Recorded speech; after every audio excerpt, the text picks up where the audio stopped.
Ecuador. Vota lista 2. Publicidad electoral. Presidente 2023. Hasta aquí sonaron las mejores marcas comerciales. Fin de publicidad. En Buenos Días, América.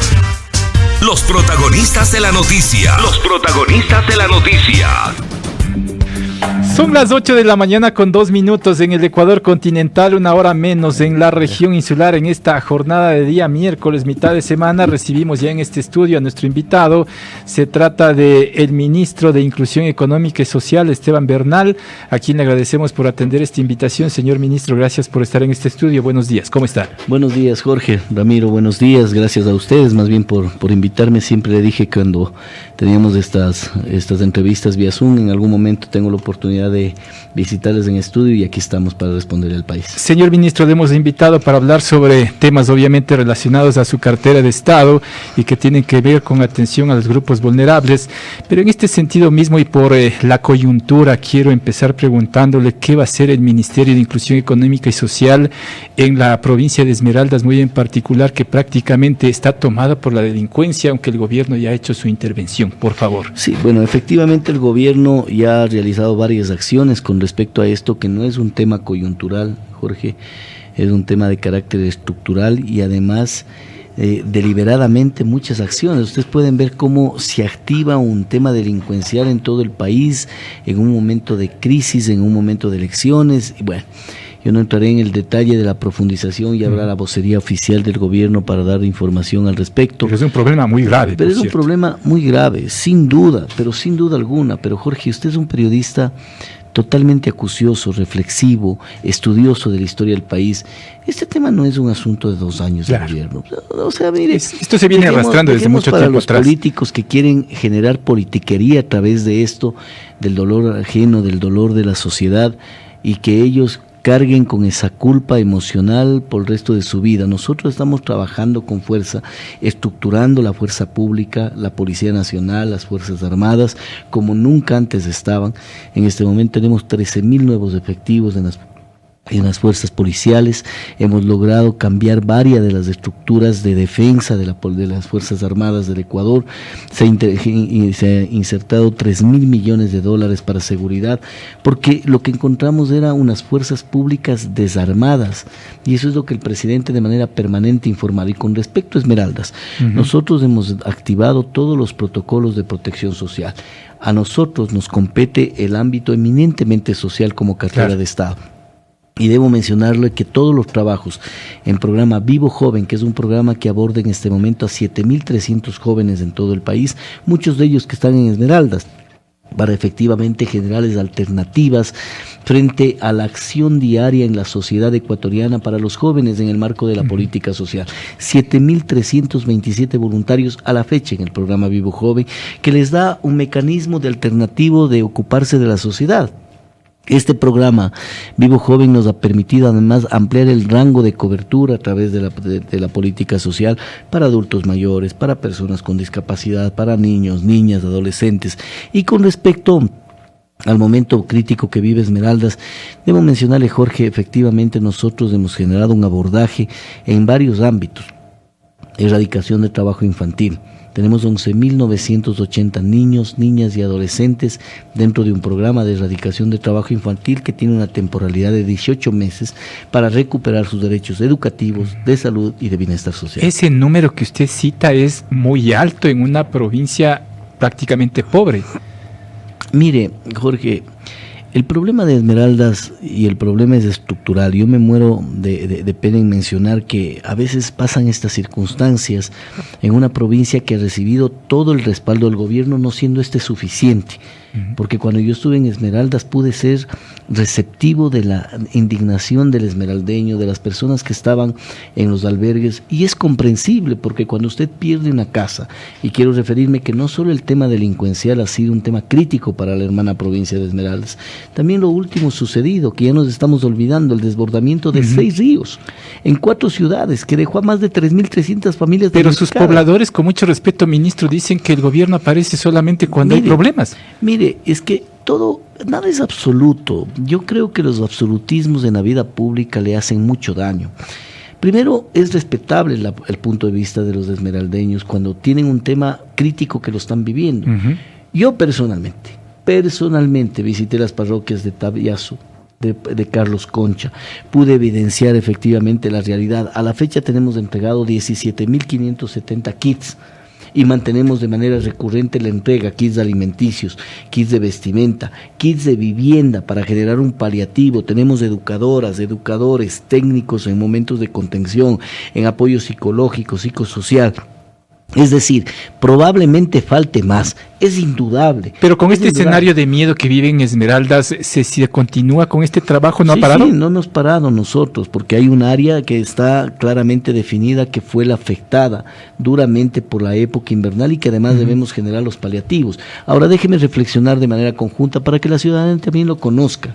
Claro, si usted habla con un hermano esmeraldeño, una hermana esmeraldeña, le va a decir, es que no tengo la casa, todavía sigo en un albergue.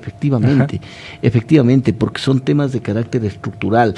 Lo coyuntural, lo inmediato es la protección social a la que le acabo de mencionar. Pero Jorge, usted para volver a construir una casa como la de la presidenta de la Junta Parroquial de Carlos Concha, que perdió todo, y hago el ejemplo de la presidenta porque María, si mal no recuerdo así se llamaba, es una lideresa y una heroína. El día que yo visité, ella estuvo al frente mostrándome lo que le sucedió al cementerio, lo que le sucedió a los vecinos de la parte circundante al río, y en un momento que estábamos encima de la palizada, ella me comentaba, y con mucha tranquilidad, pero con emotividad, me decía, ministro, por aquí más o menos era mi casa. Se le fue toda la casa. O sea, y comento esta historia porque es una heroína. O sea, más allá de la dificultad emocional de su familia, el día que yo llegué, tomó cuerpo como presidenta de la Junta Parroquial y estuvo a mi lado. Entonces, cuando uno vive estas realidades, entiende claramente que hay dificultades. Pero yo pregunto, ¿podemos reconstruir la casa de manera inmediata? No, porque necesita cumplir dos condiciones, porque es dinero público. La primera, demostrar la pertenencia del bien. Cuando nos percatamos que la enorme mayoría de los damnificados no tienen pertenencia del bien porque son invasiones, el presidente cambió inmediatamente el decreto y ahora tenemos que valorar la posesión del bien. ¿Y en qué trabajamos en eso? Con el MIES para hacer declaraciones juramentadas, para que podamos encontrar un pago de luz del bien, alguna cosa que le dé posesión, porque usted no puede sacar recurso público por sacarlo. Solucionar ese problema tenemos que solucionar el segundo problema que es crítico.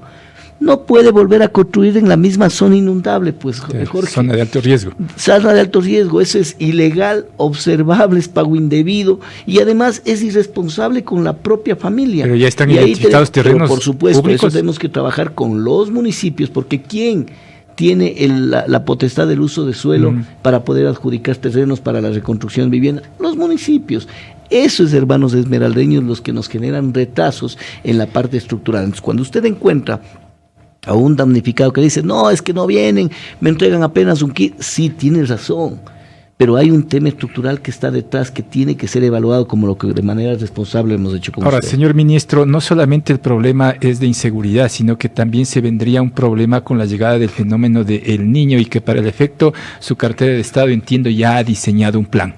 Y hoy día el presidente presentará la integralidad de ese plan a las 10:30 de la mañana con la conformación de un ejército nacional que enfrentará un fenómeno del Niño y que además los candidatos a la presidencia de la República, hace un momento vi que le entrevistaba en un medio de comunicación previo que acabé de visitar, también vi que otro candidato también estaba en este medio de comunicación y vi que se tratan temas económicos, de seguridad, efectivamente importantes, pero hay que tratar un tema que se nos viene en el semestre comprendido entre octubre del 2023 y marzo del 2024, que es el fenómeno del Niño.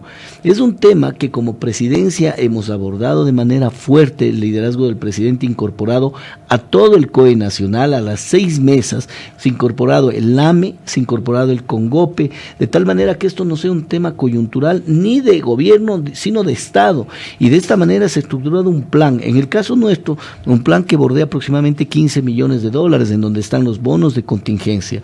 Déjeme darle un dato. En 2022 nosotros entregamos 1.923 bonos de contingencia, con el tema de la Gasca, de Chimbo, recuerde usted, el mismo sismo de Esmeraldas, 1.923.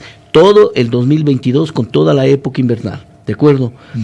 ¿Sabe cuánto tenemos entregado en bonos de contingencia a mediados de este año, a junio del 2023? 4.300 bonos registrados, entregados 3.700. Es decir, duplicamos el número de bonos del 2022 a mitades de este año. ¿Y cuánto está destinado por y los destinado golpes para del el niño? tema del fenómeno del niño, 17.500 familias adicionales damnificadas, proyectado, que sumado a los 4.000 tendríamos como 22.000 aproximadamente damnificados en el 23, 10 veces más de lo que tuvimos en el 22. Es decir, ya están Y 5 identificadas millones de dos. las familias que entiendo estarían asentadas en zonas de alto riesgo. Sí, bueno, digamos es una proyección Ajá. que está hecho en un cálculo con la Secretaría de Riesgos de acuerdo a la realidad invernal. Si tenemos una realidad que la venimos viviendo y justamente lo que usted menciona, la identificación de zonas de alto riesgo que pueden sufrir inundaciones, pero también el presidente lo que nos ha dispuesto, Jorge, es de que la vara la pongamos sumamente alta, es decir, por más que existen informes que el tema del fenómeno del niño pudo haber bajado el nivel de del calentamiento del mar, que podría generar un paliativo. El presidente ha dicho, no, vamos con la línea roja, acá. Y eso es lo que nos ha permitido acondicionar 5 millones de dólares para los bonos de contingencia, que cualquiera que asuma el gobierno nacional va a tener el financiamiento. Estamos adquiriendo 15.000 kits, tanto de kits de vivienda exclusivamente, que son un colchón, una bombona de gas, una cocineta, una vajilla y una colcha, porque son paliativos e inmediatos acciones que como gobierno tomamos entre las familias ¿Ya damnificadas. cuentan con esos kits? Están en proceso, esto lo está manejando directamente la Secretaría de Riesgos, pero nosotros como MIES estamos con los kits de vivienda, de alimentación y de vestimenta. Pero, que son señor fundamentales. ministro, buenos días. ¿En qué Ramiro. medida también se está pensando en reubicación de quienes posiblemente van a recibir los kits, ¿no? Pero lo más oportuno sería que sean evacuados y estén en zonas más seguras. Hay un plan para la estructuración que lo dirige la Secretaría de Gabinete, Sebastián Corral, en lo cual estamos todos los ministerios, Ministerio de Salud, de Educación, de Vivienda, nosotros como Ministerio de Inclusión Económica y Social, para los albergues de carácter temporal, pero albergues de otra naturaleza, porque ahora está trabajándose como un proyecto de Cañaguadúa, de tal forma que en estos meses se logre estructurar y se identifique las áreas sobre todo, y está la Secretaría de Riesgo trabajando con los municipios, con lo que le decía Jorge hace un momento, primero encontrar los terrenos, de tal manera de que en el momento en que se genere la crisis, poder implementar los albergues definitivos. Y esto porque también de manera paralela, los albergues que hoy en día funcionan, ¿saben en dónde mayoritariamente están? En escuelas. Y usted concomitantemente, Ramiro, genera un problema en el ámbito educativo. Hay que suspender clases. Y tenemos obviamente que dar cobertura en este sentido. Y por eso la ministra Brown forma parte de este comité y es de la que más impulsa inclusive sobre esta realidad, porque debemos darle esta prevención que hoy día el presidente inclusive anunciaría parte de estos dentro de la presentación oficial de este Ejército Nacional para enfrentar el fenómeno del niño. Ministro, ¿cómo se ha planificado evitar que el programa de desnutrición infantil tenga un fuerte golpe frente a la llegada del fenómeno del niño? Mire, no solamente el programa de desnutrición crónica infantil, Jorge, la integralidad de los servicios públicos pueden verse afectados, Yo no quiero ser un agorero del desastre, lo que sí debo de mencionarle que es que desde el año 98, creo que es la última vez que tuvimos un efecto del fenómeno del niño, ¿no? A la fecha no hemos tenido una época invernal de la magnitud que se nos avecina.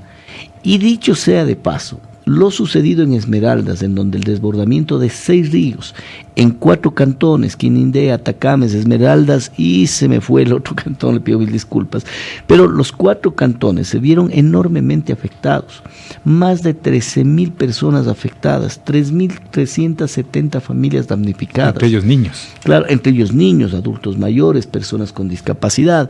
Lo que le acabo de mencionar con respecto al comparativo entre 2022 y lo que va del 2023 ya va duplicado, solo por lo que yo llamo, no es técnicamente verificable lo que acabo de decir, pero le llamo yo un preniño.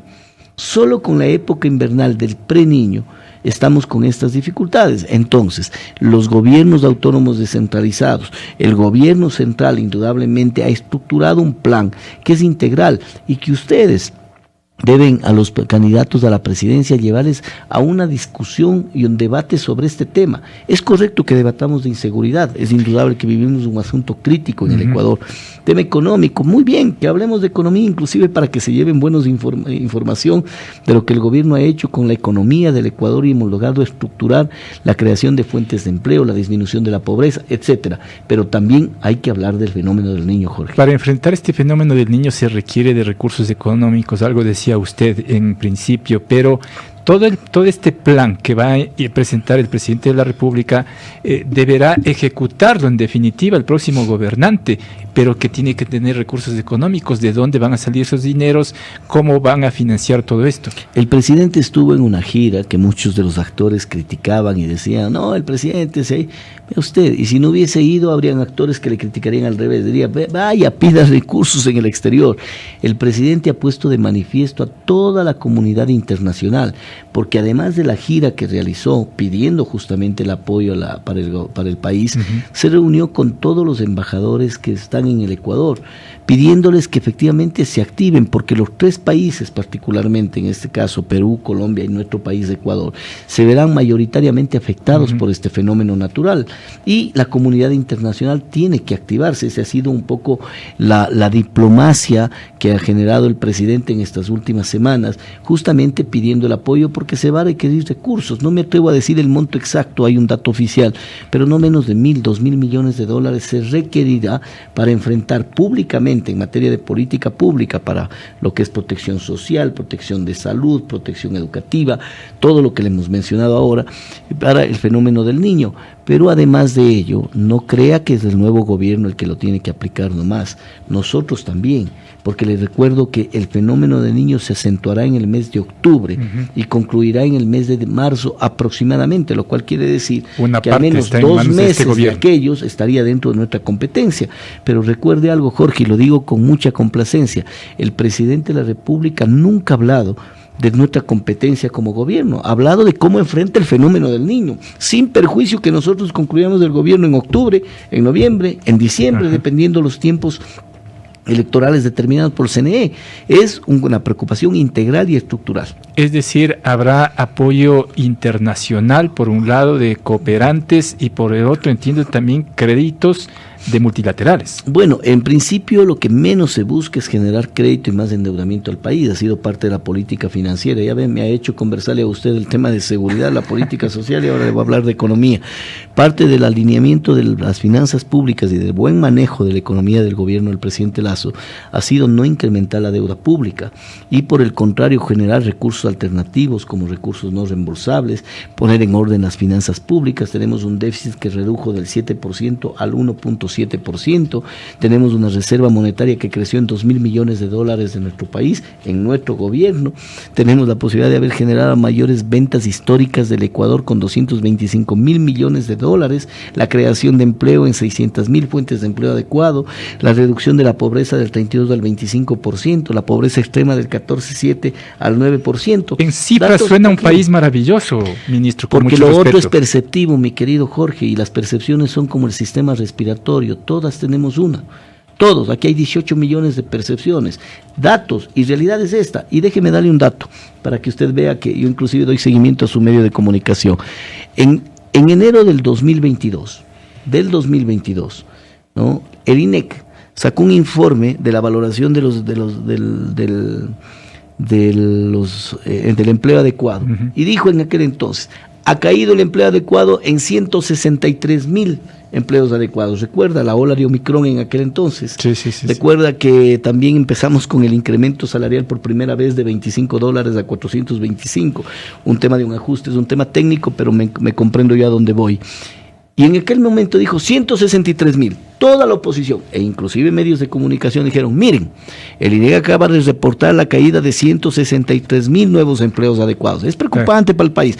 Hoy la misma institución dice que hemos crecido en 600.000, y ahí es un poco ya... Empleo adecuado. Empleo adecuado. Ahí dice, no, es que no sé si sea cierto. Eso creo que no es cierto. Ahora, no, pero real. ministro, la oferta del presidente de la República en materia de empleos era otra. Era 2 millones de empleos. Claro. Sí, de acuerdo. Ahora evaluemos lo que hemos tenido que enfrentar. Un paro de junio de 17 16 días en donde un grupo de ciudadanos empujaban a lo inverso, y usted cuando crece en el riesgo país disminuye las inversiones, disminuye generación de empleo.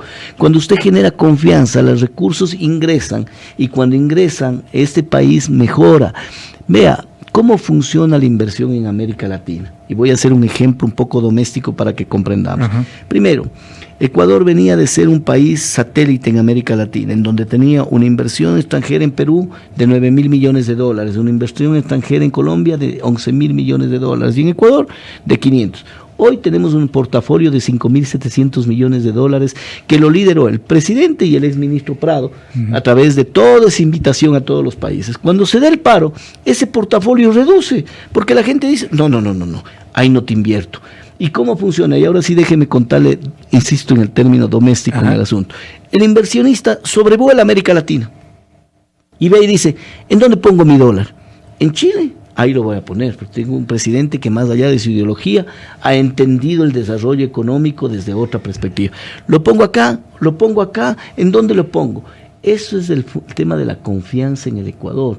Si usted tiene un país que está agitado políticamente, de la forma en la que le han agitado, en donde tiene un presidente que busca generar empleo, busca inversión pública, y tiene un grupo social como el ex señor Issa, sigue siendo el señor Issa, el ex dirigente, digo, porque parecería ser que se ha escondido hoy en día, ¿no? Y empuja hacia al revés y pone 16 días en vilo a todo este país.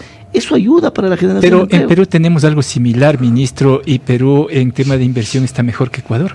Bueno, no es similar. Yo no creo que sea similar. Movilizaciones permanentes, ministro. Sí, hay movilizaciones, pero no, sumamente bajo, es mucho más bajo, ¿no? Yo también he verificado, y créame que es un tema que sí me ha llamado la atención, pero hay otro tipo de mediciones y valoraciones que se hace. También el tema de la aplicabilidad política que tenemos. ¿Usted cree que en este país la inversión extranjera se va a dar cuando tenía una asamblea que respetaba la Constitución, que acusaba a un presidente de la República por un contrato suscrito antes de su periodo, 2018, renovado antes de su periodo, 2020, reestructurado en su periodo, sí, pero no por voluntad del gobierno, sino por una disposición de la Contraloría General del Estado, y quienes hemos sido funcionarios públicos, servidores públicos, entendemos que una recomendación de la Contraloría General del Estado no es solo recomendación, es de cumplimiento obligatorio, vinculante. Y cuando usted hace la reestructuración, le permite que Flopec tenga una utilidad de 180 millones de dólares, contrario a la pérdida de 50 millones de dólares del año precedente. Entonces, si tiene un país con una asamblea espuria, una asamblea irrespetuosa de la Constitución. Usted se refiere a la oposición política. En general, pero por supuesto, usted me entrevistó varias veces cuando fui legislador, Jorge, y usted igual, Ramiro. Cuando yo fui legislador, enjuicié a quien en aquel entonces era el presidente del Consejo de la Judicatura, Gustavo Yalc, y a todos sus vocales. Le voy a contar una anécdota. Mi bloque, conformado por Fernando Callejas, Yanine Cruz, Roberto Gómez, Héctor Yepes, Ana Galarza, Lourdes Cuesta, brillantes legisladores, Homero Castañer, ¿no? Me sentaron 48 horas en el día. Ahí está Leonardo Intriago, que me acompaña aquí al frente, todavía trabajaba conmigo en ese tiempo. Me sentaron a que hagamos una explicación detallada del por qué yo enjuiciaba, para apoyarme. Una vez que yo les había explicado las razones, las causas, la constitucionalidad, la legalidad, apoyaron. Y luego los otros bloques hicieron lo mismo. Esta asamblea que se fue y que la disolvimos bien disuelta, ¿no? Y que es una actitud valiente del presidente, decían, pero eso es ilegal, no importa, hay que destituir a Lasso. Pero es inconstitucional, no importa, hay que destituir a Lasso. Pero es un contrato firmado en el 2018, no importa, hay que destituir a Lasso. Eso genera incertidumbre y eso genera no inversión. ¿Y sin esta asamblea estamos mejor, ministro? Bueno, yo creo que sí, pues, pero por supuesto ha habido muchos más avances en materia económica, que ahora usted tiene una Corte Constitucional que también le califica que es la urgencia económica.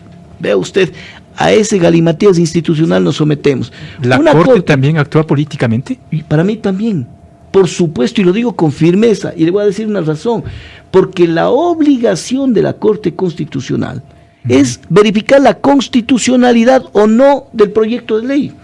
La constitucionalidad, el marco constitucional, no la verificación si es urgente o no, de quién es competencia para ver en materia económica urgente. del presidente de la República. Claro, eso dice la Constitución. Eso dice la Constitución. ¿Quién remite un proyecto de materia económica urgente a la Asamblea Nacional en tiempos normales? El presidente de la República. ¿Qué dice cuando usted termina con la disolución de una asamblea? Que el presidente enviará decretos ley en materia económica urgente. Y resulta que a la Corte Constitucional se le ocurre hacer un juicio de valor de que es urgente y que no es urgente. Las zonas francas